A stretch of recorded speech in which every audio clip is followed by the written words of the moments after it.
r/AskReddit. What's the worst thing that's happened to one of your friends? He was helping an elderly couple with chores around the house to help support his new family. They had 2 adult children. They were both in town at the time. The son shot his sister, his parents, and then my friend, and put the gun in his hand and pinned it all on him. Didn't take long to prove who done it, but not after his name was tarnished. Edit. So this is what they mean by blowing up overnight. A few repeated questions. The only survivor was the son.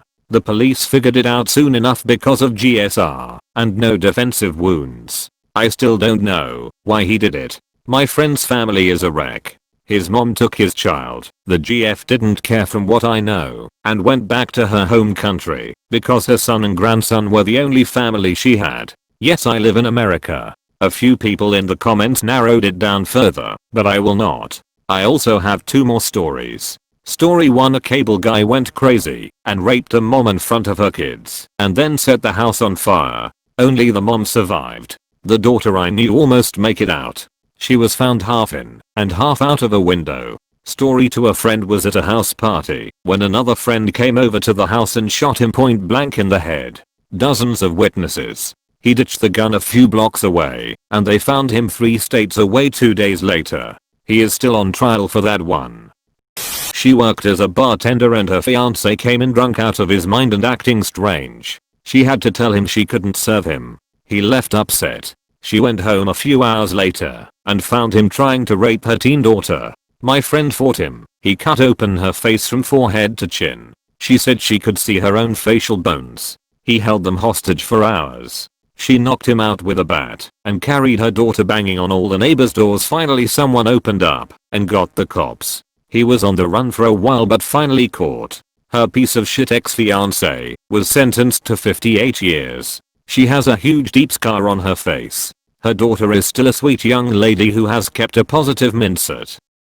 Went swimming in a lake and got tangled in a bunch of weeds and drowned. R.I.P. Dan. When I was 9, I went fishing with my friend's family for the first time. We were in a mostly unused boat dock in the Colorado River. I remember being pretty upset it wasn't large enough for us to both swim and fish in. So we settled on just fishing because the adults said so. The first catch of the day surprises me. I wasn't even paying attention. My rod almost jerks out of the sand before I catch it, and all the adults surround me cheering me on. A little bit passes, and I can't reel this thing in. A few adults try to no avail. It's clearly stuck on something. One of the adults goes up the ramp to where the cars are parked and runs back down to us freaking out. I don't catch what he says. But instead of going fishing, me and my 3 friends are taken for ice cream. It's great. Best fishing trip ever. Even if I never got to see the fish I caught. Turns out the fish I caught was the dead body of missing swimmer who was training for the Olympics and somehow got caught in the reeds before being able to return to shore. I was in the newspaper for our little town and not even told about it for years. I've never gone fishing again. Edit. Clarification on some things. Hope I answered all the questions. I think I was 9. I could have been 8 or 10. My memory is fuzzy at best. To me this wasn't something that I'd need to remember. But that doesn't write as well as a solid I was 9. We went fishing. It was boring and hot because we just sat around in the sand, not catching anything for a long time. Then my line caught something, and before cutting the line, one of the guys goes up the concrete ramp, a little ways up a dirt path, and over to the parking area, which was a little ways above the water line. I was told later he could see it clearly and they called the cops and stayed behind to report it. The reason my line jerked out of the sand was probably because of the current and not being set properly. The line caught on his swimming trunks, which I guess were closer to the surface. They would have been waving about due to the current. The beach is pretty rocky, and I remember there wasn't enough space to even play in the sand, hence why I was ready to get the F out there. A kid who can't swim, can't play in the sand, basically just has to sit and be patient. Hell nah. Me and my friends were just ready to get out to the heat. We didn't give a shit or notice anything. I did not see the body. The Colorado River is deceptive. It looks slow and gentle, but has a strong undercurrent that can catch you unawares. Once I was swimming and got caught by it and almost drowned. I got pulled along with the current for several miles until I was able to swim to shore. I have not been swimming in a river since. This was either in or around Bullhead City, Arizona. 1998, 1999, 2000. I think it was closer to Lawlin. I only remember this because both of my parents worked in the casinos across the river.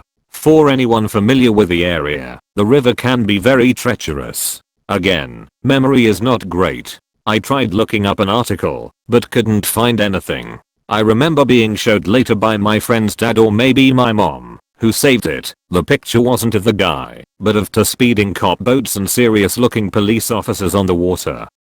My friend was found after not breathing for 10 plus minutes. They got his heart started again, and he lived for a few more years, but he never walked or talked again. My friend was in his senior year of high school. He was in the middle of class, and his heart just stopped, I guess. He collapsed and everyone just stared, frozen, unable to move to help him, except one guy. By the time it hit everyone else that they needed to do something, that kid had jumped out of his seat, ran down the hall, grabbed the aid, ran back, and put it on him. It worked. My friend was airflighted to the hospital, where he did recover, but doctors still don't know why it happened to him. If it hadn't been for that one guy's quick action, I don't think my friend would still be here. Edit. Ed not IED lol. That definitely would have been a different story. My best friend was shot point blank in the head by her husband, and then he killed himself. She survived with no long-term damage. That's horrible, but at least she survived. Point blank headshots are nearly 100% instant kills. She was very lucky to survive. They are actually not instant kills. The lethality is 99%, but the victim may be alive for a few seconds. It's very scary. Another example, while not exactly the same, is a physician's research on whether guillotine victims can respond with emotions after they're, well, beheaded. Shockingly, they are, until their consciousness and lives bleed out of them. I remember reading about someone who agreed to blink after getting the guillotine, and they did it for 30 seconds or so. There's a really good friend of mine that was driving his girlfriend at the time and got hit by a drunk driver. Only fatality of that accident was my friend's GF. It's been about 10 to 15 years, and he still doesn't drive. That shit destroyed him. He is still a happy dude, but it isn't the same for real. Just broke. Got similar story. A guy I know was driving home with his girlfriend after a party or club or something. She was drunk, and they started arguing, so he pulled off so they could stop and talk and not be driving distracted. She ended up getting out, took off down a road with no sidewalk, and got hit by a car. The argument itself was apparently super minor and the whole thing just wrecked him. I actually pronounced the death on scene of one very similar. Daughter was arguing with mom, was drunk, walked down a dark busy highway, and got nailed at 70 miles per hour. His girlfriend, who he had a 3-year daughter with, one day just grabbed everything and the kid and left for a different country, leaving no trace behind her. That was 15 years ago, and my friend has been looking for his daughter non-stop. He has a blog where he posts letters for her to find in case she ever googles her name, but it points out that the mother changed her identity and the daughter's. I can't imagine how that feels. Edit. OMG, I didn't expect this to blow up. First of all, I don't know why she left. I don't know if it was domestic violence, but he doesn't seem to be violent at all. He seems very sweet. This didn't happen in the US. It happened in a South American country, and the girl took off to Brazil. My friend did hire a couple of pie, and they both told him all they found was her name at the registration office at the border, and then it's like she vanished. He did everything he could, such as going to TV shows and the newspaper, but the girl's family told him to stop showing his daughter's face in the media as she is still a minor. She's turning 18 at the end of the year, and that he was committing a crime, so he stopped showing her or using her full name. The girl's family don't want to give any data. They just told him that he will never find her. That's why he thinks she changed hers and his daughter's name. She's not in social media. And sorry, the blog is in Spanish, and I don't really want to share it as it has a lot of personal info on him. I don't want to send a mob to it. I really didn't expect this would get so much attention. For now he's waiting for her daughter to turn 18 and he will start to look for her in the media again. I will let him know the Reddit family can help him with the search. Hope you guys understand. Nothing crazy, not death. Moved to New York City with my best friend from college when we were both 22. Got an apartment together, struggled to get jobs together, were basically living our best lives as young, broke girls in the big city. One day she's in a coffee shop using Wi-Fi and a dude comes up to her and starts chatting. He's a lot older, late 40s, but seems nice, and asks for her number. Eventually she gives it to him. He calls, takes her to dinner at this sushi place, spends like $800. He starts taking her out every weekend, spending massive amounts of money. Eventually she just doesn't come home on weekends. Then, she doesn't come home during the week. I'm constantly checking in with her to see how she's doing, since she basically moved in with him after 3 months and it all seems weird to me. She says she's fine, but tells me to stop calling so much as he doesn't like her spending a ton of time on the phone with her friends. 6 months later, he proposes. She accepts. That was in October. They had a wedding planned for the summer, but it's been cancelled due to COVID, so they did a quickie courthouse wedding on a road trip in May. Last month, she announced she is pregnant. She didn't call me. I found out on Instagram. I messaged her on X saying congratulations, and she said thanks, that it was all happening so fast, and she didn't know if she was really ready for marriage and kids, but because he was so much older it made the most sense to do it all right away. She said if I want to talk more, to do it through Instagram messaging, as he generally finds out about stuff she says over text. TL. Doctor, moved to New York City with best friend. Within 18 months she's married and pumping out kids she doesn't want yet with a way older creepy rich dude who doesn't let her talk to me. She killed herself after she found out she was pregnant.